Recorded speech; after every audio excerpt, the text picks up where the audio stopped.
I kept the warmth in this house for 30 years. I baked, ironed, supported, organized family holidays. I never asked for much, just to be included, at least in the important moments. But this year, on our anniversary, there was no call, no flowers, not even a short message. They forgot, all of them. And that's when I realized if they don't need my celebration, then it will be mine, mine alone. How did it all end? Let's just say now they're the ones begging to hear a single word from me. If this story resonated with your soul, click subscribe and let me know in the comments which city or country you're listening from. I'm truly curious to know where you're tuning in from. My name is Ellen Bradshaw. I was 68 years old, retired from my job as a school librarian in a small town in Vermont.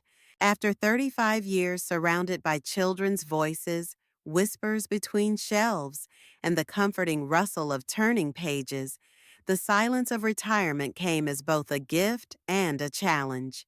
My husband, Ted, had passed away 8 years earlier, and since then, I had filled my time with gardening, volunteering at the church library, baking for my grandchildren, and keeping the house exactly as it had always been. I didn't mind being alone. I had grown used to it, but I still held tight to the small rituals that made life feel like it had shape and meaning. That morning, I woke earlier than usual.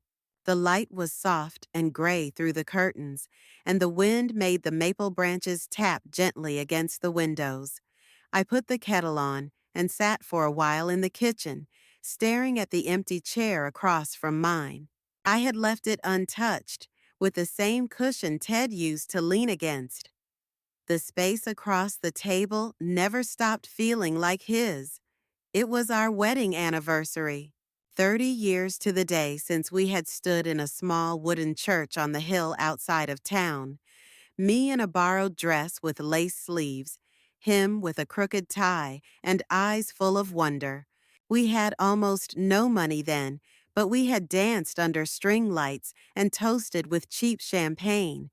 The memory still warmed my chest like a soft ember. Each year since his death, I honored that day quietly, without announcement.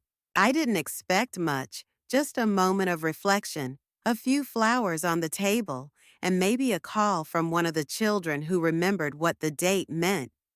I pulled the lace tablecloth from the drawer in the dining room. It was the one we had used every year on our anniversary, the one with tiny floral stitching along the hem. I had washed it the day before and ironed it just right. Laying it across the table, I smoothed every wrinkle, adjusting the corners until it was perfectly centered. I set two place settings, like I always did, one for me and one for the man who still lived in my memory. I took out the family china, the plates with the faint blue pattern around the edge, the silverware passed down from my mother. I lit the tall candle in the center of the table. It wasn't for anyone else. It was for me, for the act of remembering. A kind of conversation with the past, spoken in folded napkins and polished forks. In the kitchen, I mixed the ingredients for Ted's favorite pie, sour cherry with just a pinch of cinnamon. As it baked, the scent filled the house, climbing into every corner like it was waking something asleep. I opened the windows a crack to let in the breeze. Outside, the leaves rustled and danced. It was the kind of day he would have loved, cool, golden light, quiet enough to hear your thoughts.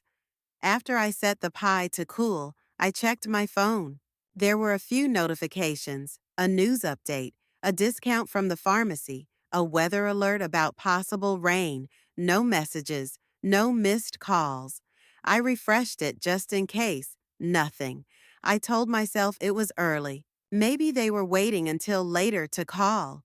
Maybe they had something planned. I tried not to expect. Expectations at my age felt like stepping onto thin ice. You learned quickly not to put your full weight on them. Still, I checked the phone again at noon, and again at 1. I scrolled through old photos, pausing on the ones from past anniversaries. Me and Ted at the lake house, laughing over a burnt dinner. The children years ago, holding up handmade cards with glitter hearts. A photo from 5 years ago of the whole family sitting around this very table. I stared at their faces, wondering where the time had gone and why some things felt so far away now. I made myself a cup of tea and sat on the porch. The candle still burned in the dining room, flickering softly behind the window. A squirrel darted across the lawn. The mailbox stood empty at the curb. Across the street, the Hendersons were stringing up Halloween lights. I waved when they looked my way. They didn't know what day it was. Why would they? By the late afternoon, the silence in the house had taken on a sharper edge. I moved through the rooms slowly, picking up small objects just to put them back down again. A photo frame, a coaster, a stack of unopened mail. I thought about calling someone, just to chat, but I didn't want to remind anyone of something they had clearly forgotten. That felt worse than silence. I stood in the dining room and looked at the table. The lace cloth was still flawless. The plate sat untouched. The pie had cooled and now waited patiently beneath a glass dome. The chair across from me was still empty. I turned off the candle. The room dimmed slightly. I removed one plate, then the second. I folded the napkins and placed them back in the drawer. I slid the pie into the fridge. There was no anger in me, not really, just a quiet kind of sadness, the kind that didn't need tears or explanations. That night, I ate a small dinner alone, soup from a can and a piece of toast. I didn't light a candle. I didn't sit at the dining table. I ate at the kitchen counter, with the television playing softly in the background. I brushed Teddy behind the ears, gave him a biscuit, and watched him settle onto his blanket in the corner. Before bed, I stood at the window and looked out at the quiet street. I thought about all the years, all the memories layered over each other like pages in an old book. So much love, so much effort. I didn't regret any of it. But I felt something shift inside me, something small and firm, a new thought rising, quiet and sure. If no one else would make this day meaningful, then I would, and next year I would not be sitting at this table again. The next morning, the sky was pale and blank, like a sheet of paper waiting for something to be written on it. I moved slowly through the house, not from fatigue, but from something harder to name, the kind of heaviness that doesn't come from age or illness, but from recognition, a realization that settles over you without ceremony. They had forgotten. I made my usual cup of tea, even though it tasted like nothing. I watched the steam rise and disappear into the still air. The kitchen light buzzed faintly above me, and I sat in silence, holding the warm mug between my hands as if it could anchor me to something solid. The lace tablecloth was still folded on the dining room chair, waiting to be washed. I had left it there on purpose, as if a part of me wanted to see it again first thing in the morning, like it might explain what had happened, or remind me it was real. I checked my phone, nothing new. A few social media updates, photos of pumpkin patches, a new car someone had bought, someone's engagement ring held out like a trophy in a manicured hand. I scrolled for a moment, then put the phone face down on the table. The screen was too bright for how dim I felt. In the living room, the dust caught the morning light in lazy swirls. The kind of quiet that filled the room wasn't peaceful. It was vacant, like the house itself was wondering where everyone had gone. I picked up the throw blanket from the couch and folded it slowly, smoothing the corners until they lined up perfectly. It gave me something to do, even if it changed nothing. By 10, I had convinced myself that someone would call. It was a delay, that's all. People get busy. They mean well, but time moves differently when you have your own distractions. I replayed imagined conversations in my mind, how I would answer when they finally did reach out, how I would pretend not to be hurt, how I would brush it off with a quiet laugh. The rehearsals didn't comfort me. They only deepened the echo of their absence. I decided to take a walk. The air outside was crisp, the leaves brittle underfoot. I passed familiar houses, each one with decorations for fall, wreaths of dried corn, jack-o'-lanterns with toothy smiles, strings of orange lights blinking like they had somewhere better to be. I nodded at a neighbor trimming his hedges. He waved. I kept walking. The world moved on, just as it always did, and I walked among it like a ghost no one could see. At the grocery store, I picked up a few things I didn't need. Some apples, a box of crackers, a magazine I wouldn't read. I stood in line behind a couple arguing softly about dinner plans. Their voices faded as I stared at the impulse buy rack of gum and mints. I wondered briefly if anyone in my family had passed by this same display that morning, unaware of how closely our worlds brushed against each other. Back home, I unpacked the groceries and arranged them neatly in the pantry. I stared at the apples in the bowl on the counter and thought of the orchard Ted and I used to visit in early October. We'd come home with baskets full, and he'd always insist on baking the first pie himself. It never turned out quite right, too tart, too runny, but he grinned like a kid every time. I smiled at the memory, then felt it slip through me like wind through an open door. The phone didn't ring, not even once. I checked it anyway, compulsively, knowing it was futile. I refreshed the screen, tapped the voicemail tab, scrolled through old messages. There was one from my daughter, dated 6 weeks earlier, a quick note about a dentist appointment for her son. I played it just to hear a voice, even if it wasn't meant for me. Later that afternoon, I sat in my bedroom and pulled the shoebox of letters from the closet. Inside were cards from birthdays past, scribbled drawings from when the grandchildren were little, a few notes from Ted, yellowed with time. I ran my fingers over the ink, tracing words that no longer had a sender. They were relics now, frozen echoes of affection once freely given. I didn't cry. That was the part that surprised me most. I thought I would, but the tears didn't come. Instead, there was only a dull ache, like the bruise you press just to remind yourself it's there. I folded the letters and returned them to the box, placing it gently back on the shelf. Dinner that evening was another quiet affair. I boiled pasta, poured a little olive oil, added a pinch of salt. No sauce, no effort. I ate standing at the counter, the house humming softly around me. Outside, the wind picked up, and I could hear the chimes on the porch singing a lonely tune. As night fell, I turned off the lights one by one. The house grew darker, but the silence stayed the same. I climbed into bed and pulled the covers up to my chin. Teddy curled into a ball near my feet. I stared at the ceiling, watching the shadows shift. There had been no call, no message, no visit. They had forgotten me. And somehow that truth settled in without drama, without fanfare, just a simple, silent fact in a house filled with everything but their voices. It was sometime after midnight when I rose from bed.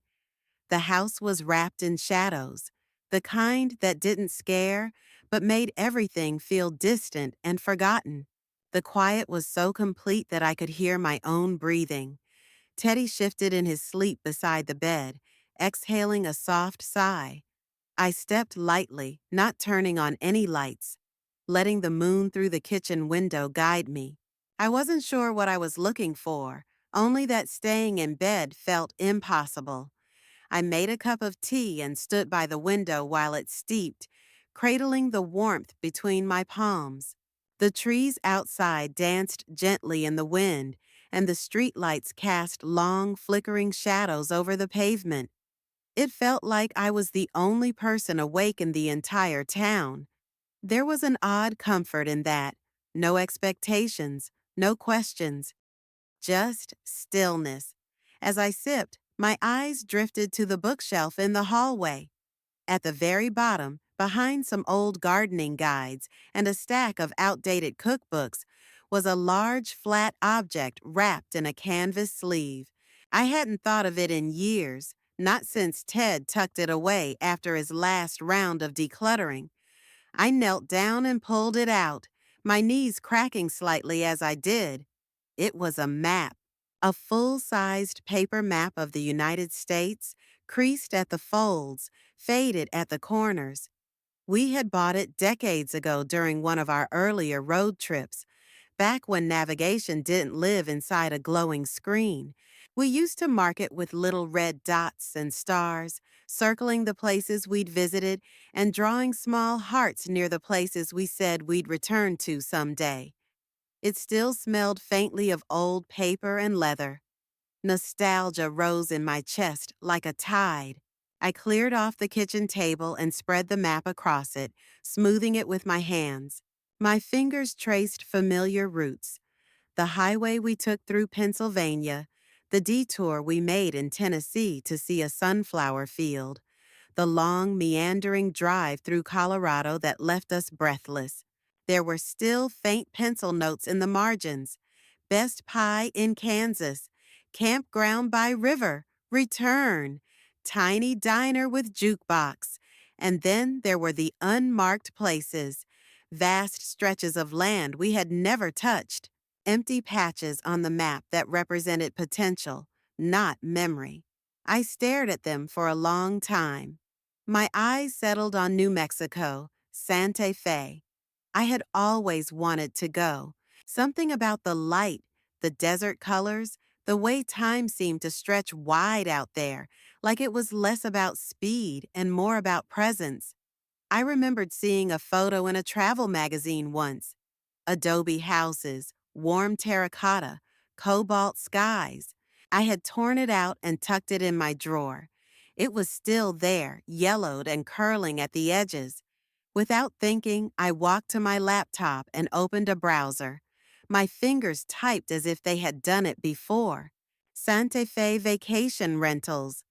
Images filled the screen: casitas with private courtyards, tiny homes with tiled fountains, rooms with wooden beams and sunlight pouring through them. I clicked through a few listings, letting instinct guide me more than logic. There was one that stood out: a small one-bedroom guest house tucked behind an art gallery.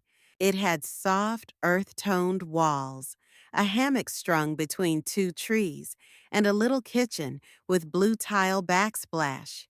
I stared at the photos until I could almost feel the breeze through the screen. Then I did something I hadn't done in a long time. I booked it, 1 week. No hesitation, no calls, no family consultations, just me. I entered my card number and clicked confirm with a surprising steadiness. It didn't feel impulsive. It felt necessary. Afterward, I stood in the doorway of the living room, looking around at the space that had been mine for so many years. The familiar furniture, the framed family photos, the hand-me-down quilt on the couch. It all looked the same, but I felt different, as if I had just opened a door in my own mind that had been locked for decades. Not out of fear, just out of habit. I opened the hall closet and pulled down my old suitcase. It was dusty, the zippers stiff, but it still held the scent of cedar from the sachet I had tucked inside long ago.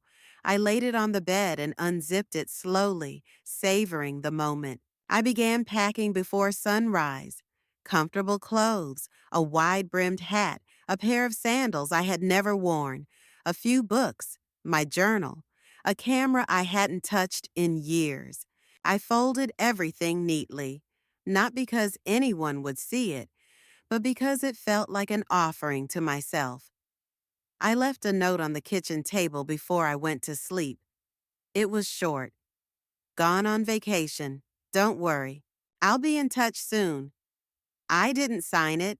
They'd know it was from me. Whether they'd care or not, I couldn't say. But for once, that didn't matter. That morning, I watched the sun rise from the front porch with my suitcase by my side. The town still slept. The air was brisk, and in my chest, something bloomed, small but certain, a sense that I had stepped into a life that had been waiting for me to choose it. Not a new life, just a truer version of the one I'd almost forgotten I could still have. I looked out at the quiet street and smiled to myself. The map was still open on the table inside, but it had already done its job. It had reminded me of where I hadn't been, and that was all the compass I needed. The moment I stepped out of the small regional airport in Santa Fe, I knew I had made the right choice. The air was dry, but not harsh. It carried with it the scent of dust, juniper, and something else I couldn't name. Something warm and slow, like sunlight baked into adobe. The sky stretched endlessly above me, impossibly blue, as if it had never known clouds. I stood still for a while, letting it all wash over me. The rental car was a compact silver hatchback with sticky gears and a radio that only played one station. I didn't care. I rolled down the windows and let the wind tangle my hair as I drove through unfamiliar streets lined with clay-colored homes, brightly painted doors, and weathered fences covered in vines. The buildings seemed to rise from the earth itself, like they belonged here in a way people never truly could. Every block smelled like roasted chilies and wood smoke. The guest house was tucked behind a quiet art gallery on a side street paved with gravel and shadowed by tall cottonwood trees. The owner, a soft-spoken woman in her 70s, handed me the key and a paper map of the area. She didn't ask questions. She just pointed to the courtyard and said, "The light's best in the evening." Then she disappeared back into the gallery, leaving me alone with the chirping of birds and the rustle of dry leaves. Inside the casita, everything was small, sun-warmed, and perfect.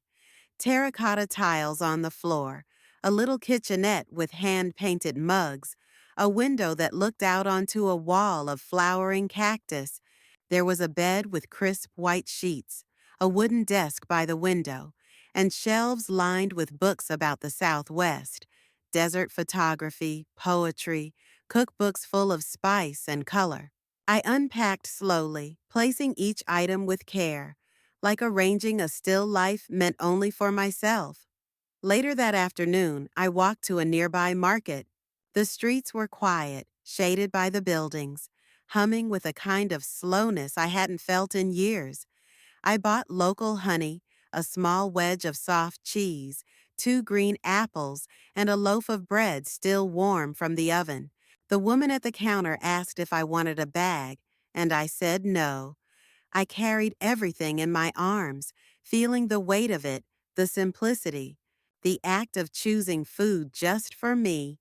No lists, no compromises, no thoughts of who liked what. Felt revolutionary. Back in the casita, I ate my bread and cheese in the courtyard.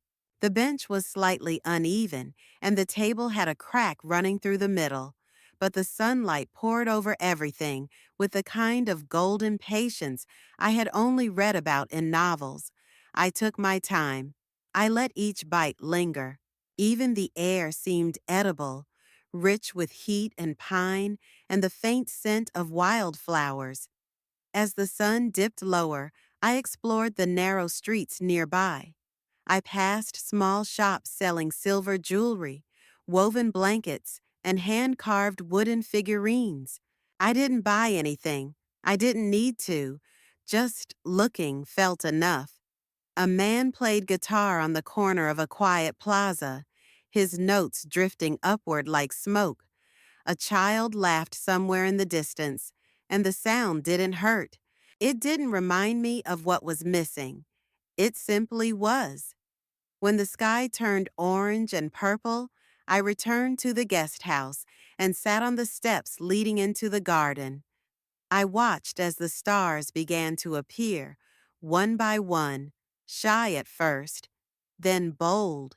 There were so many more than I could ever see from home. I tilted my head back and breathed deeply. The air tasted like something I had forgotten to crave. Freedom, maybe, or solitude without loneliness. I wasn't waiting for anyone. I wasn't performing. I wasn't filling a role. I was just here. I didn't check my phone that night. I turned it off, slid it into the drawer beside the bed, and left it there. No part of me was curious about who had or hadn't noticed my absence. I wasn't angry. I wasn't hurt. I was just elsewhere, and for once, that was exactly what I wanted. I read for a while before bed, some old collection of desert poems left on the shelf. One line stayed with me as I drifted into sleep. The land forgets your name, then welcomes you as wind. I didn't understand it fully, but it wrapped itself around my heart like a shawl. That night, I dreamed of open roads, of red hills and vast skies. I dreamed of dancing alone in a field where no one watched and nothing was expected. When I woke the next morning, the air still tasted the same, like something just mine, warm and untouched by anyone else's hands. The first time the phone rang, I was sitting on the cool tile floor of the guest house, arranging a stack of postcards I had picked up from a local market. They were beautiful, sun-bleached landscapes, adobe churches, pottery, desert blooms caught in that magic hour light. I had planned to send a few of them to friends back home, maybe even one to the kids, if the right words ever came. But when I heard the vibration on the wooden table and saw the screen light up with my daughter's name, I didn't move. I watched it ring. I let it fade into silence. I knew why they were calling. Eventually, someone had realized I was gone. Maybe they had driven by the house. Maybe a neighbor mentioned something. Or maybe, finally, someone had remembered what day it had been. But I didn't want explanations. I didn't want apologies delayed by convenience.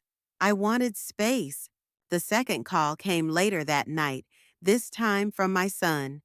I was in the bathtub, the light off, the window cracked just enough to let the cool night air in. The water had gone tepid, but I stayed, listening to the hum of crickets and the distant sound of a train. The phone buzzed on the counter, but I didn't reach for it. I had nothing to say that wouldn't come out sounding like a question I no longer needed answered. In the morning, I checked the screen. 6 missed calls, 2 voicemails, 1 text. Are you okay? I stared at the words. They didn't anger me. They didn't soothe me. They simply existed, a digital whisper from people who had remembered me only when I was no longer within reach.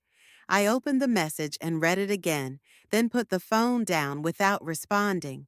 Later that afternoon, I sat at a cafe on the edge of a quiet street, sipping iced tea and watching people walk by. Couples, friends, solitary strangers. Some were laughing. Others looked like they were carrying something invisible. I imagined their lives briefly, the weight of their stories, the things they might also be trying to escape or find. It felt comforting to be part of a crowd that didn't know me. I wasn't a mother. I wasn't a widow. I was just a woman having tea on a warm day. The waitress asked if I wanted anything else. I smiled and said no, then returned to my thoughts. My phone buzzed again in my purse, and this time I didn't even look. I let it ring like wind brushing against a window, present but not intrusive. Back at the guest house, I took a walk around the garden. The cacti bloomed in defiance of their harsh environment, little bursts of color in dry soil.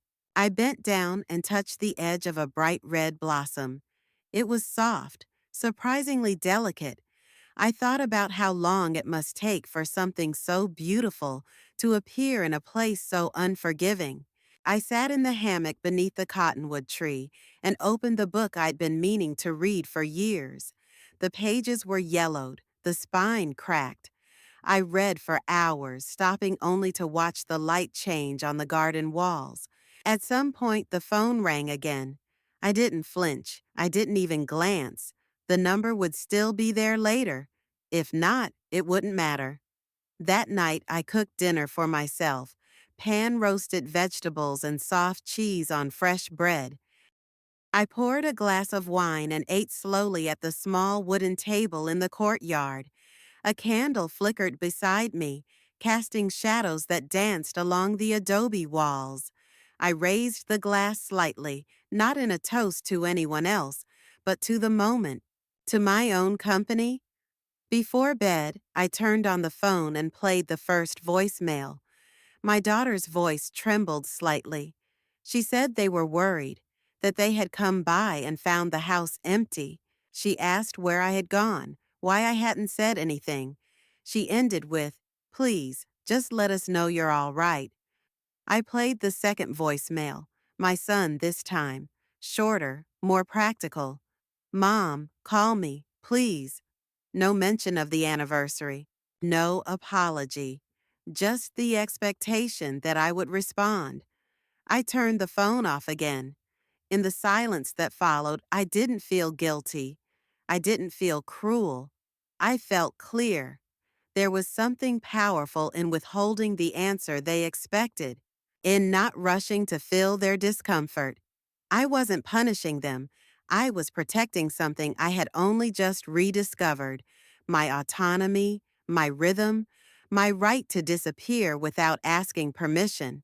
As I lay in bed, I thought about all the times I had dropped everything to pick up their calls: the late-night rides, the emergency babysitting, the constant emotional labor that went unnoticed, unthanked, assumed.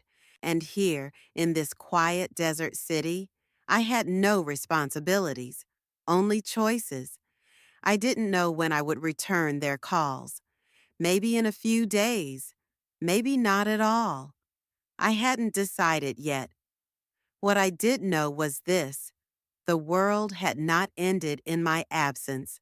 No one had come searching until the silence had become inconvenient, and that told me everything I needed to know. I left Santa Fe on a morning that smelled like rain, though the sky stayed clear. The road back to the airport wound through stretches of desert and scrub brush, the kind of landscape that looked eternal, like it could outlast everything. As I drove, I didn't listen to music. I wanted to hold on to the silence a little longer, the kind I had only just started to understand. Not the silence of being ignored, but the silence of being alone without apology. The plane was small, the kind where the engines always sounded too loud and the seats were too close. I sat by the window and watched the earth fall away beneath me, shrinking until the vastness of the desert was just a pattern, a memory stitched into the land. I didn't speak to the passenger beside me. I didn't read or sleep. I just let myself sit in the in-between, that strange place where you're not anywhere anymore, not quite gone, not quite home. By the time I pulled into my driveway, the leaves on the maple tree had turned fully. Reds, oranges, and deep yellows painted the yard with a kind of fire. The porch light was on, though I hadn't set a timer. The house looked exactly the same as when I left. That was what struck me the most, that nothing had changed. No sign of disruption, no message left in chalk on the walk, no bouquet waiting in a vase. Just stillness, familiar and indifferent. I unlocked the front door and stepped inside. The air smelled faintly of cedar and old books. Teddy padded out from the hallway, tail wagging slowly, as if unsure whether to greet me or wait for permission. I knelt down and scratched behind his ears. His body pressed against mine with a softness I hadn't realized I missed. I whispered something to him, not words, just a sound, and he stayed close as I moved through the house. Everything was in its place, the calendar still marked with the anniversary date, circled in red ink, the pile of mail stacked neatly on the hall table, a few flyers from the local grocery store, a postcard from a friend in Maine, and a letter from my daughter, sealed in a pale blue envelope resting atop the others. I didn't open it. Not yet. In the kitchen, the light through the window fell exactly as it always had, casting lines across the tile like a sundial. I placed my suitcase near the pantry and filled the kettle. As the water boiled, I stood by the window and looked out at the backyard. The garden had overgrown slightly, but the flowers were still standing. A few bright patches of color held on, even through the shift in seasons. I felt something inside me mirror that, a quiet endurance, persistent and bright. I ate dinner alone that evening, a sandwich and a bowl of soup I found in the freezer, reheated and eaten at the small table by the window. No candles, no music, just the soft clink of spoon against ceramic. I didn't mind. The silence no longer pressed in around me. It felt like part of the house now, like the creak of the floorboards or the ticking of the clock. That night, I lit a fire in the living room, not because it was cold, but because I wanted to watch the flames. I sat in the armchair with a blanket over my lap and let the heat wash over me. The letter still sat unopened on the counter. The phone, too, remained silent. I had turned it on briefly earlier, just long enough to clear the notifications. Dozens of messages. I didn't read them. Eventually, I picked up the letter. My daughter's handwriting hadn't changed. It was careful, precise, always slanting slightly to the left. I held it for a moment, then slid my finger under the flap and pulled out the paper inside. It was short. She said she was sorry. She said they should have remembered. She said she hoped I was all right, that I hadn't left because of them, that they missed me. But I had left because of them, not to punish, but to reclaim. And reading her words didn't undo that truth. It just added a layer to it. Acknowledgement, late but genuine. I folded the letter and placed it in the drawer with old birthday cards and recipes written in my mother's hand. It belonged there, part of the history, not the future. The next morning, I woke before the sun. I made coffee and drank it slowly, watching the world outside turn from gray to gold. A bird landed on the railing of the porch, stayed for a few seconds, then disappeared.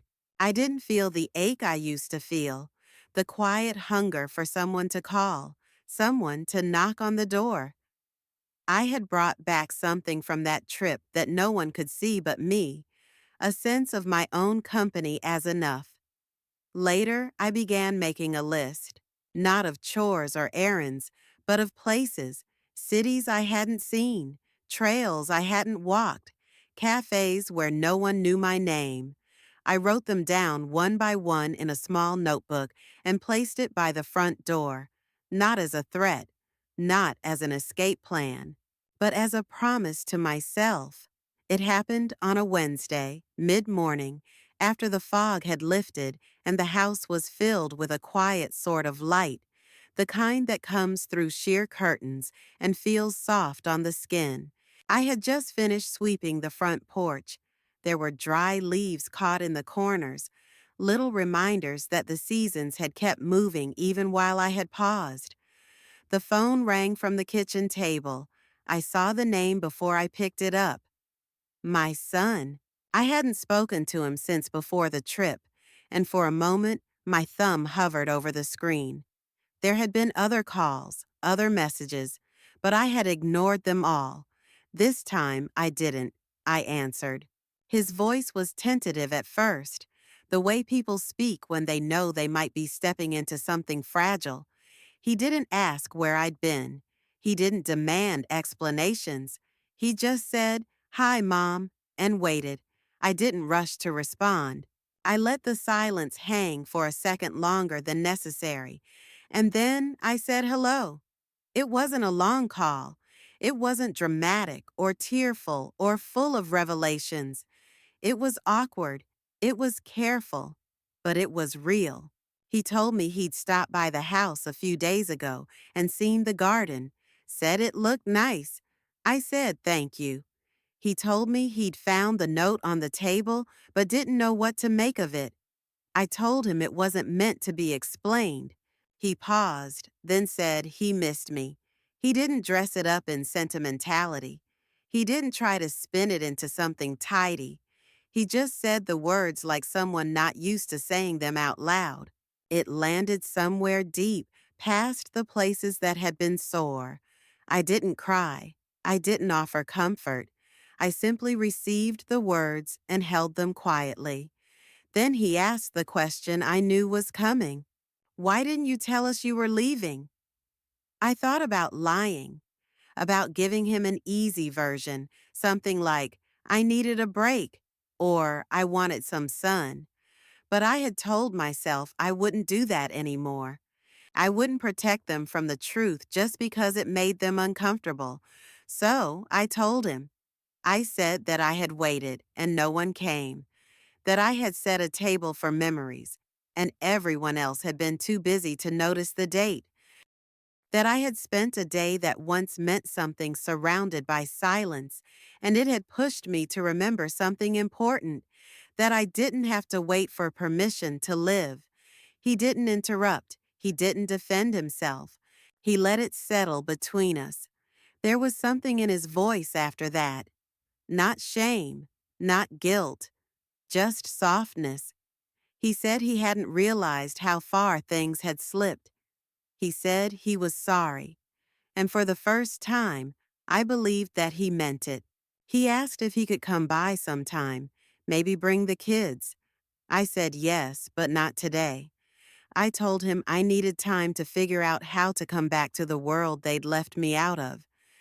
I didn't say it to hurt him. I said it because it was true. There are things you can forgive instantly, and there are things that need space to be felt before they can be healed. He said he understood. I hoped he did. After we hung up, I sat at the kitchen table for a long time. The sunlight had shifted. The shadows were longer now. The kettle on the stove began to whistle, and I stood to make tea. Everything felt the same, but my chest was lighter. Not fixed, not full, but lighter.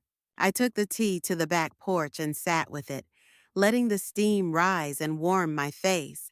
I thought about the conversation, about how vulnerability isn't always loud. Sometimes it's a quiet voice saying, I missed you. Sometimes it's an answer without defense. I didn't know what would come next. I didn't need to. For now, I had spoken. For now, I had been heard. And that was a beginning I hadn't expected, but maybe had hoped for all along. The anniversary came around again, just as I knew it would. It was quiet, the way all days are at first. Just a date on the calendar, waiting to be noticed. The leaves had begun to fall early that year, and the air had the kind of chill that made your joints ache in the morning, but somehow felt comforting too. I didn't need a reminder. My body remembered. My memory remembered. But this year, I didn't wait. I packed my suitcase the night before. I folded my clothes neatly and placed them in the same old suitcase with the worn leather handle and the frayed zipper. It was smaller than what most people use for travel now, but I liked that. I liked how it made me choose carefully. I brought a book of poetry, a worn notebook, a scarf Ted had given me 20 years ago, and a camera that still worked if you tapped it twice before pressing the shutter. This time, I drove. Not far, just a few hours north, into the hills where the trees turned a deeper gold and the roads curled like ribbon through quiet towns. I had rented a cabin near a lake. Nothing fancy, just a small wooden space with a fireplace, a porch swing, and a view of the water that caught the sky in the early morning like glass. I arrived just before sunset. The cabin smelled faintly of pine and smoke, and the floorboards creaked in the most comforting way. I made tea and sat outside with a blanket around my shoulders, watching the sky go from pink to orange to deep, endless blue. A bird called from somewhere in the trees. Somewhere behind me, a branch cracked. The world felt wide, but not empty. In the morning, I woke up with the sun. The lake was still, the kind of stillness that doesn't ask questions. I made breakfast for myself: eggs, toast, a slice of cheese, and a bit of jam I had brought in a jar from home. I set the table for one. I didn't light a candle. I didn't place a second chair. I didn't need to. After breakfast, I went for a walk along the lake's edge. The trees reflected on the water, distorted and beautiful. I picked up leaves as I walked, pressing them between the pages of my notebook. Red, gold, copper. I wrote down what I saw, not because I wanted to remember later, but because writing made me feel like I was honoring the day. At some point, I took out the camera and started capturing little pieces of the morning. A squirrel clutching a pine cone, sunlight through dry grass. The outline of my own shadow stretched long across the path. Each photo felt like a small declaration. I am here. I am present. I am alive. In the afternoon, I found a small diner in the nearest town. I ordered a slice of pie and coffee. The waitress didn't ask if I was meeting anyone. She didn't ask anything at all. She just smiled and brought the food, and I sat there with the pie, the coffee, and the sound of clinking dishes and murmured conversation around me. It felt like being inside a story, the kind where nothing big happens, but everything matters. Later, back at the cabin, I built a fire and sat in front of it with my legs curled beneath me. I read for a while, then closed the book and stared into the flames. I thought about all the years I had spent trying to hold on to a tradition that no longer held me, a tradition that had become a ceremony of disappointment. I realized that what I had done this year, choosing myself, choosing solitude with intention, was not a break from the past. It was a continuation of it, but on my own terms. This would be my new tradition. Every year on the same date, I would go somewhere I had never been. I would carry something of Ted with me, something small like a scarf or a story, and I would live that day fully, not in grief, not in bitterness, but in gratitude for the life I had lived, for the woman I still was, for the peace I had earned through the quiet work of letting go. That night, I stood on the porch and looked up at the stars. They were brighter here than they ever were at home. I could see them clearly, scattered like old memories across the dark. I whispered something to them, not expecting an answer. Then I went inside, blew out the candle, and went to bed with the window cracked open, letting in the sounds of the night.